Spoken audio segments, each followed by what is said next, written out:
People like you only understand scripts, not scores. That's what world-famous pianist Lev Volkov said, into a microphone, in front of 1,000 guests. And the man he mocked was Keanu Reeves. A Hollywood actor. A storyteller. Not a pianist. Not yet. Everyone laughed when Lev challenged him to perform live at the International Music Festival. But what they didn't know was that Keanu had a secret. A forgotten talent. And a connection to Lev that would change both of their lives, forever. Where are you watching from? Because if you've ever been underestimated, this story is yours. In the heart of New York City, the Grand Symphony Hall stood like a cathedral of sound, its golden chandeliers casting a warm glow over the expectant crowd. The International Music Festival had drawn thousands, a melting pot of classical music purists and cinephiles, their anticipation crackling in the air like static before a storm. Social media buzzed with fervor, the hashtag Reeves vs Volkov trending worldwide, pitting two titans against each other in a duel of artistry. On one side was Lev Volkov, the Russian prodigy whose technical brilliance had earned him a near-mythical status. On the other was Keanu Reeves, the enigmatic actor-turned-musician, whose presence in this hallowed hall raised eyebrows and sparked debates. Tonight was no ordinary performance. It was a reckoning. The evening began with Lev Volkov striding onto the stage, his tailored black suit as sharp as his reputation. The audience hushed, their eyes fixed on the man who had mastered the piano with surgical precision. Volkov had chosen the Winter's Thaw, a composition known for its haunting complexity, a piece that demanded both dexterity and emotional depth. As his fingers danced across the keys, the notes unfurled with crystalline clarity. Each phrase was flawless, each chord struck with mathematical accuracy. The music shimmered like ice catching the first light of dawn, beautiful yet distant, as if played from a place untouchable by human warmth. The audience applauded, their claps resounding with admiration, but there was a subtle undercurrent of restraint. They had witnessed perfection, but it was a perfection that left them spectators rather than participants. Volkov bowed stiffly, his face an unreadable mask, and retreated to the wings, confident he had set an unreachable standard. Then came Keanu Reeves. The hall stirred as he emerged, not with the commanding swagger of a seasoned performer but with the quiet resolve of a man carrying a story too heavy to keep inside. His dark suit was understated, his hair slightly tousled, and in his hand, he held a small, tarnished pocket watch. The crowd murmured, curiosity piqued, as he approached the grand piano at the center of the stage. With deliberate care, he placed the watch on the polished wood, its faint gleam catching the spotlight. A ripple of intrigue passed through the audience. What was this? A prop? A ritual? Keanu offered no explanation. Instead, he sat, took a breath that seemed to draw the entire room into his orbit, and began to play the Winter's Thaw. From the first note, it was clear this was no mere performance. Keanu's interpretation was not a mirror of Volkov's pristine execution but a reinvention, a living, breathing narrative woven into the music. Where Volkov's notes had glistened like frost, Keanu's flowed like a river breaking free after a long winter. His fingers moved with a purpose that transcended technique, each phrase infused with a raw, almost palpable emotion. The melody seemed to carry the weight of unspoken memories, grief, resilience, hope. The audience, initially skeptical, found themselves leaning forward, drawn into the story he was telling through sound alone. They could feel the ache of loss in the minor chords, the flicker of defiance in the crescendos, and the quiet triumph in the delicate, lingering silences. Keanu's playing was not without flaws. A few notes wavered, a few transitions lacked the polish of a conservatory-trained virtuoso. But these imperfections only deepened the impact, making the music feel human, vulnerable, alive. It was as if he were bearing his soul, inviting the audience to see not just the man at the piano but the journey that had brought him there. The pocket watch, glinting softly beside him, seemed to pulse with its own significance, a silent witness to the music unfolding. As the final notes of the winter's thaw faded into the vastness of the hall, a profound stillness settled over the crowd. For a moment, no one moved, no one breathed. Then, as if released from a spell, the audience erupted. They rose to their feet, their applause a tidal wave of awe and gratitude. Tears streaked down faces, strangers exchanged glances of shared wonder, and the hall vibrated with an energy that felt almost sacred. In the wings, Lev Volkov stood motionless, his arms crossed, his eyes fixed on the stage. For the first time in his career, he felt the sting of defeat, not in technique, but in something far more elusive.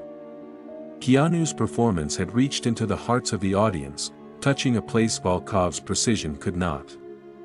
It was a defeat of the soul, and it shook him to his core. He watched as Keanu rose from the bench, his expression humble, almost surprised by the ovation. The pocket watch remained on the piano, its presence now a mystery that gnawed at Volkov's mind. He had recognized at the moment Keanu placed it there, though he could scarcely believe it. That watch, with its intricate engravings and faint scratches, had once belonged to his grandfather, a revered timekeeper for the Moscow Symphony Orchestra. For nearly 4 decades, its whereabouts had been a family secret, a wound buried under layers of silence and shame. The story of the watch was one Volkov had only heard in whispers. His grandfather, a man of quiet dignity, had been the heartbeat of the orchestra, ensuring every performance was perfectly timed. But during a turbulent period in Soviet history, he had been accused of disloyalty, stripped of his position, and erased from the annals of the symphony. The watch, a gift from the orchestra's conductor, was confiscated, never to be seen again, until now. How it had come into Keanu's possession, Volkov could not fathom. Had Keanu known its significance? Was its placement on the piano a deliberate gesture, or a coincidence that cut deeper than any intention? These questions swirled in Volkov's mind, each one a splinter in his carefully constructed world. For the audience, the watch was a symbol of mystery, a detail that elevated Keanu's performance into something mythic. They would never know its full story, but they didn't need to. Its presence had amplified the emotional weight of the music, making them feel as though they had witnessed not just a concert but a moment of profound human connection. Keanu's performance had reminded them of what art could do, how it could bridge the gap between strangers, how it could heal wounds no one could see. As he left the stage, the crowd still roaring, he carried himself with the same quiet strength that had defined his entrance. He did not bask in the adulation but seemed to deflect it, as if the music had been a gift he was honored to give. In the days that followed, the performance became legend. Clips of Keanu's The Winter's Thaw spread across the internet, each view reigniting the emotions of that night. Critics, initially dismissive of his place in the festival, penned glowing reviews, calling his interpretation a masterclass in vulnerability.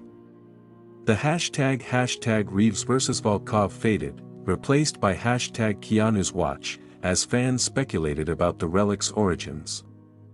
Some called it a talisman, others a tribute to a lost mentor. The truth, locked away in the silence between Keanu and Volkov, remained elusive. For Volkov, the night was a turning point.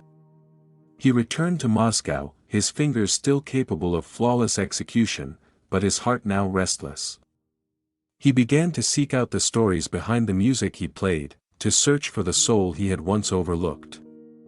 The watch, he learned, had been recovered by a collector years after his grandfather's disgrace and had passed through many hands before reaching Keanu. How it had found its way to that stage, Volkov would never fully understand, but he chose to see it as a message, a reminder that music was not just notes on a page but a vessel for memory, for redemption. And for Keanu, the performance was a milestone, though he would never say so himself. He had taken a risk, stepping into a world that doubted him, and had emerged not as a conqueror but as a storyteller. The watch, which he had acquired by chance at an auction, had felt like a companion during his preparation, its steady ticking a reminder of the persistence required to master the piece. He had not known its history, but he had felt its weight, and that was enough. In the end, the Grand Symphony Hall bore witness to more than a competition. It was a night where two men, through the language of music, confronted their own truths. One found humility in defeat, the other courage in vulnerability. And the audience, forever changed, carried the echo of that music with them, a reminder that the greatest performances are those that silence the world not with perfection, but with heart. In a quiet corner of Los Angeles, far from the glare of Hollywood's lights, Keanu Reeves sat in a modest apartment, the air heavy with the scent of old books and brewing tea. The walls were adorned with faded photographs of a bygone era, concert halls, orchestras, and a young woman at a piano, her face alight with passion. That woman was Elena Petrov, Keanu's former piano teacher, now in her late 70s, her silver hair pulled into a loose bun, her eyes still sharp with the fire of a life fiercely lived. It was here, in this unassuming sanctuary, that Keanu sought refuge, driven by a longing to reconnect with the music that had once anchored him. He had come to prepare for the International Music Festival, but what he found was a story that would reshape his understanding of himself, his art, and a rival he barely knew. Years ago, as a young man navigating the chaos of fame, Keanu had stumbled into Elena's studio, drawn by a flyer promising lessons for those who seek truth in music. Elena was no ordinary teacher. A Russian émigré, she had once been a pianist of staggering brilliance, her performances in Moscow's grandest halls the stuff of legend. But her career had been cut short, not by failure but by courage. In the 1970s, at the height of Soviet repression, Elena had risked everything to help a family escape to the West, a family that, unbeknownst to Keanu, was Lev Volkov's. The cost was severe, she was branded a traitor, banned from performing, and forced to flee her homeland. She arrived in America with nothing but her talent and a heart scarred by loss, teaching only those she deemed worthy of her wisdom. Keanu had been one such student, and so, years earlier, had Lev Volkov. Neither man knew of the other's connection to Elena. Their paths had crossed in her studio at different times, Lev as a prodigy in his teens, Keanu as a restless adult seeking solace. Elena had never spoken of her past students, her lessons shrouded in a quiet intensity that demanded focus on the present. But when Keanu returned to her, his calloused hands and earnest eyes pleading for guidance, Elena saw something in him, a hunger not for acclaim but for meaning. She chose to teach him the winter's thaw, a composition she had crafted in secret during her darkest days in Moscow. It was a piece she had shared with only one other student, Lev Volkov. To Elena, the music was more than notes, it was a vessel for the pain and resilience of her life, a melody born from the ashes of her exile. She believed Keanu could carry its truth to the stage, just as she had once hoped Lev would. The decision was not made lightly. Elena knew the festival would pit Keanu against Lev, her two most gifted students, now strangers bound by a shared legacy. She did not tell Keanu of Lev's history with the piece, nor did she reveal her own connection to the Volkov family. Instead, she poured her energy into his training, her voice both gentle and unyielding as she guided him through the music's labyrinthine emotions. Technique can be learned, she told him one evening, her accent thick with the weight of her past. But pain creates art. You must find the wound within you and let it sing. Keanu listened, his heart stirring with memories of his own losses, grief for loved ones, the relentless scrutiny of fame, the quiet ache of a life spent searching. Elena's words became his compass, steering him toward a performance that would be not just skillful but soulful. The training was grueling. Keanu's days were a blur of film sets and piano keys, his nights consumed by practice in a rented studio lit only by a single lamp. He juggled script revisions and stunt rehearsals with hours at the keyboard, his fingers chasing the elusive spirit of the winter's thaw. The piece was unforgiving, its delicate passages demanding precision, its soaring crescendos requiring a depth of feeling he had yet to master. There were moments of despair when the notes felt like strangers, when his hands, exhausted from long days, refused to obey. One night, pushing himself beyond endurance, he pressed too hard on a chord, and a sharp pain shot through his fingers. He pulled back to find blood on the keys, his skin split from the relentless repetition. Yet he did not stop. He wrapped his hands in gauze and played on, driven by Elena's words and the faint pulse of the pocket watch he had begun carrying, a relic he had found at an auction, its steady ticking a reminder of time's unyielding march. Elena watched his progress with a mix of pride and sorrow. She saw in Keanu the same fire she had once nurtured in Lev, but where Lev had honed his talent into a blade of precision, Keanu wielded his like a brush, painting emotions across the silence. She taught him to breathe with the music, to let each note carry a piece of his story. She shared fragments of her own, tales of Moscow's icy winters, of audiences that wept at her touch, of the night she smuggled the Volkov family across the border, her heart pounding as she betrayed the country she loved to save those she cherished. These stories were not mere anecdotes, they were lessons in sacrifice, in the cost of standing for something greater than oneself. Keanu absorbed them, letting them shape his understanding of the music and the man he wanted to become. As the festival drew near, Keanu's playing transformed. The piece, once a collection of notes he struggled to conquer, became an extension of his being.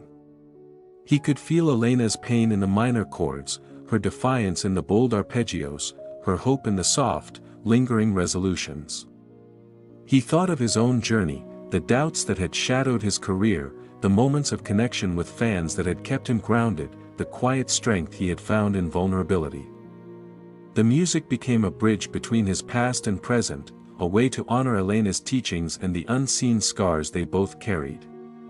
He did not know that Lev, too, had once sat at Elena's piano, wrestling with the same melody, nor did he know the weight of the watch he carried, its history tied to the very family Elena had saved.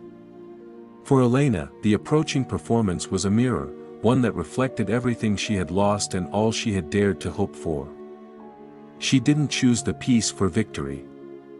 She chose it to mend what time had shattered. She had lost so much, her home, her stage, her connection to Lev, who had never known of her sacrifice for his family. In Keanu, she saw a chance to pass on her legacy, to let the world hear the song she had been forced to silence. She did not attend the festival, her frail health keeping her confined, but she listened from afar, her radio tuned to the live broadcast, her heart heavy with hope and fear. When Keanu took the stage in New York, the pocket watch gleaming beside him, he carried more than his own story. He carried Elena's courage, her pain, and the unspoken bond between two students who had never met yet shared a teacher's soul. His performance would resonate far beyond the grand symphony hall, touching lives he would never know, including Lev's, who stood in the wings, confronted by a past he had never fully understood. The music, born from Elena's wounds and shaped by Keanu's heart, became a testament to the power of art, not to dazzle, but to reveal, to connect, to redeem. In that apartment in Los Angeles, as the final notes of the winter's thaw echoed through her radio, Elena closed her eyes. A single tear traced her cheek, not for what she had lost, but for what she had given. The music lived on, and with it, the truth she had carried for so long. Keanu, her quiet warrior, had found the wound within him and let it sing, and in doing so, had given voice to a forgotten past and the secret teacher who had shaped them both. The Chicago skyline glittered against the night, its towering spires framing the elegant facade of the Civic Opera House, where a gala to fund music education was in full swing. Inside, the air buzzed with anticipation, the crowd a mix of philanthropists, musicians, and curious onlookers drawn by the promise of drama. At the center of it all was Lev Volkov, the Russian pianist whose icy brilliance had long commanded reverence. Midway through the evening, as glasses clinked and applause faded, Lev took the microphone, his voice sharp with a challenge that cut through the room. He spoke of the upcoming International Music Festival in New York, his words dripping with disdain as he mocked Keanu Reeves, the actor who dared to step into his world. "Let him try," Lev said, his smile cold. "Let him play the winter's thaw and show us if he's more than a Hollywood stunt." The crowd gasped, then erupted in murmurs, the gauntlet thrown. By morning, the challenge had ignited the internet. Keanu, ever the man of few words, responded on Twitter with a single sentence, "I'm in. See you in New York." The post exploded, racking up millions of likes and retweets, the hashtag Reeves vs Volkov surging like wildfire. Fans rallied behind Keanu, their loyalty fierce, while skeptics and trolls flooded comment sections with mockery, dismissing his musical ambitions as a celebrity whim. Memes proliferated, Keanu at a piano, captioned with snide remarks about action stars playing Chopin. The music world, protective of its sanctity, scoffed at the idea of an actor competing with a virtuoso. Yet beneath the noise, a deeper tension simmered, one that would unravel secrets and forge unexpected bonds. Keanu's team was apoplectic. His manager, a pragmatic woman with a knack for crisis control, pleaded with him to reconsider. "This is a trap," she warned, pacing his Los Angeles office. "Lev's a machine. You're walking into a slaughter." His publicist chimed in, citing the risk to his reputation, the inevitable headlines branding him a fool. But Keanu, sitting quietly with a cup of coffee, was unmoved. His eyes, steady and resolute, held a conviction his team couldn't sway. He wasn't doing this for fame or validation. He was doing it for Elena Petrov, his teacher, whose lessons had taught him that music was a language of the soul, not a battlefield for egos. He thought of her words, "Pain creates art," and knew he had to try, not to win, but to honor the music she had entrusted to him. The media frenzy intensified as the festival approached. Tabloids ran sensational headlines, "Keanu's piano fiasco," and "Hollywood versus high art, who will crash?" Music critics, sensing a spectacle, penned columns questioning Keanu's credentials, while Lev's supporters fueled the narrative of an untouchable maestro humbling a pretender. Social media became a battleground, with fans defending Keanu's sincerity and detractors ridiculing his audacity. Amid the chaos, a young journalist named Maya Bennett, known for her knack for uncovering hidden truths, began digging. She had covered the gala and sensed there was more to the story than a celebrity stunt. Her research led her to Elena Petrov, the reclusive Russian pianist whose name surfaced in whispers among music insiders. Maya's persistence paid off when she unearthed a stunning revelation. Elena had been the mentor to both Keanu and Lev, a secret neither man had known. Maya's article, published in a major music magazine days before the festival, sent shockwaves through the industry. Titled "The Teacher Who Shaped Two Rivals," it detailed Elena's brilliance, her exile from the Soviet Union, and her quiet influence on two men now pitted against each other. The piece humanized Keanu, framing his participation not as hubris but as a tribute to a woman who had changed his life. It also cast Lev in a new light, hinting at the personal cost of his relentless pursuit of perfection. The public's perception shifted, the mockery giving way to curiosity. Who was this teacher, and what power did her music hold? The article didn't quell the storm, it amplified it, turning the festival into a cultural moment that transcended competition. On the night of the performance, Keanu's rendition of the Winter's Thaw silenced the skeptics, his emotional depth leaving the Grand Symphony Hall in awe. Lev, watching from the wings, felt the weight of his own limitations, his technical mastery overshadowed by Keanu's heart. But the story wasn't over. What came next wasn't applause, it was truth. Keanu, Lev, and Elena sat together, brought together by Maya's article and a shared need for closure. Elena, frail and leaning on a cane, her face etched with the toll of a terminal illness, spoke with a clarity that belied her weakening body. She had only months to live, she revealed, her voice steady but soft, and her final wish was for her students to understand the true purpose of their gift. Music is not a race, she said, her eyes moving between Keanu and Leviticus. It is a bridge. It connects us to each other, to the past, to the parts of ourselves we fear to face. She spoke of her life, of the joy she found in teaching them, of the pain of losing her home, of the sacrifice she made to save Lev's family, a secret she had carried for decades. Lev listened, his composure cracking as the truth settled in. He had never known Elena's role in his family's escape, never understood the cost of her courage. Keanu, too, was shaken, realizing the depth of the legacy he had inherited. The room grew heavy with unspoken regrets, but Elena's presence was a balm, her words a call to let go of rivalry and embrace the music's power to heal. Then came the moment that broke them open. Keanu reached into his pocket and handed Lev the tarnished pocket watch that had sat on the piano during his performance. "This belongs to you," he said simply. Lev took it, his hands trembling as he recognized the engravings, the scratches, the weight of his grandfather's legacy. The watch, once a symbol of his family's pride, had been lost in their flight from the Soviet Union, a casualty of the chaos Elena had helped them escape. Tears welled in Lev's eyes, spilling over as he clutched the relic, his stoic facade crumbling.